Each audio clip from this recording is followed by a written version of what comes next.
new stuff all the time, right? As my desire increases for that, and I'm on manic level desire of knowledge, the value I attribute to knowledge increases. I show reverence for knowledge, right? If I'm doing a lecture series, unless I'm trying to make a point like I did in my my freestyle video where I was rapping in a beater as a point to create a counter discourse, I need to be in my tie. I need to be presentable, right? I need to make sure that I'm groomed before I get in the camera. Depending on the day, depending on my vibe, I might loosen the tie a little bit. I might wear the tie to the throat, right? It depends on the vibe, right? I value this. It should be valued for those of us who call ourselves professionals. And I'm not saying I'm better or worse than anybody else. This is my own take, right? Egoistically. And I represent that value in the way that I project this image. That's Jason J. Campbell. You have to recognize, however, that the value that I put into it, the desire that I put into it, it's me putting this information into it. It's me reading. It's me doing the notes. It's me shooting the video. It's me editing, me uploading. Could it be the case that he didn't really read it? That Dr. Campbell doesn't know, that he's really secretly using cliff notes and, you know, he doesn't really know. Could it be the case that he just browses this stuff? Could it be the case that he's really not a professor? He looks young. He can't be an academic. I encourage that. You need to check for yourself. Get the book. That's why I give you links to the book. Buy the book. Read the book for yourself. Right? Use these lectures in addition to your own reading of the text, your own interpretation of the text. Right? That's what's at stake here, right? It's the idea that you need to, in a sense, check the institution.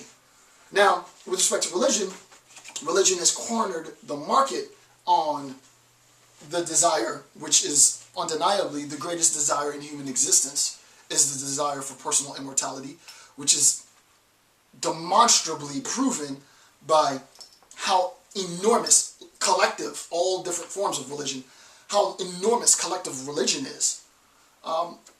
And the question is a very simple question. Just as Dr. Campbell could be lying to me and could be putting on this grandstanding show where he's made it clear that he's doing it for his own egoistic mania and some bizarre satisfaction, what if I'm along for this ride and he doesn't really know what he's doing? Then I'm screwed. So the way that I assess that he does know what he's doing, or that I disagree with how he did it, or whatever, is I go out and I check for myself. That's all that's being stated. Lastly, number 4.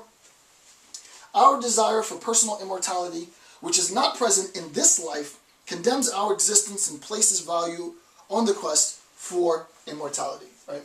Our desire for personal immortality, which is not present in this life, obviously. Right? Vampires don't really exist, or do they? Vampires don't really exist. Condemns our existence and places value on the quest for immortality. Right? I need to make sure that I do what I need to do in order to attain immortality. And all Nietzsche is saying is, what if you do all of that stuff and you still don't get what you thought you would get? Wouldn't that have been a waste of time? Wouldn't it have, been a waste of a life? What if it's the case that you play by the books? You do everything that you were supposed to do. And in the end, you don't get the very thing that motivated all your life's work. It's like the stock market crash, right? And the collapse, the global recession of 2008. I played by the rules. I paid my bills on time. I didn't cheat. We bought a house. Me and my wife bought a house. Played by the books. Did what you were supposed to do. Made upgrades to the house. You know, put this down, decorated that, took care of my property, paid my taxes every single year. Played by the books to the T. And what happened? Go to sell. I'm thinking I'm going to pocket some money so that when I move, the transition from Tampa, where I did my graduate education and my wife did her graduate education, could help subsidize buying a home here, being responsible here, and the whole system collapsed out under me. I'm in free fall. We're all in free fall. Everybody's trying to make sense of what the hell is going on because we don't have a floor to stand on. There's no substrate. The idea is you should have known from the very beginning, which is why the Jamaicans have the saying, once bitten, twice shy, you won't fool me twice. You should have known from the beginning that the system could have failed you. You invested too much belief in the system, and it was because of that investment of belief that led you, me, us, many, many people, to have to reprioritize, reorganize, reconstruct the social narrative, the financial narrative. Like, what is that discourse? Because that discourse is dead. And no one's told me a story yet that's of any interest. It's dead. It is beyond dead. It is funky. What is that narrative? Similarly, just to show that you can apply these concepts not just to berating and belittling and just attempting to undermine religious. You can use this to critique anything, right? Similarly, what if it's the case that you had this huge belief that there was this personal immortality? And I'm not saying that there is or isn't. I could never know that. Just conceptually. You invest all of this belief in personal immortality, and the institution, like the financial institution, tells you this is how you play by the rules. Pay your bills, pay your taxes, invest properly, be a good citizen, and you do that, and it collapses. What if you do everything that you're supposed to do? What if you follow all the rules, and in the end, you don't get personal immortality? Then what? Can we have that discussion? What would that mean for you? Could you even conceptualize that? If you can't, I respect it, right? How is it that you find comfort then in your faith? Because isn't that fear there? And if that fear isn't even there, how did you get rid of that fear? Right? There's a discussion that can be had. There is a discussion that can be had. Right?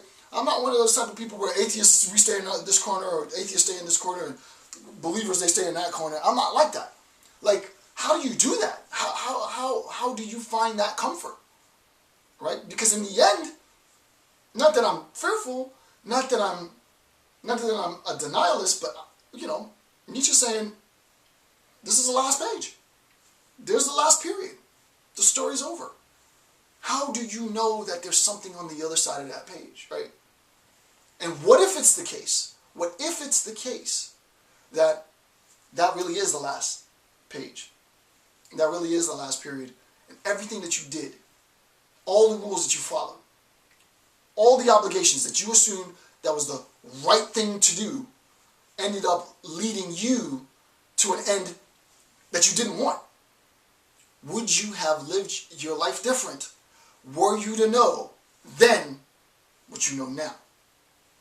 They say hindsight is 20/20. With that, I want to thank you for watching my videos. I'm Dr. Jason J. Campbell. Have a good day.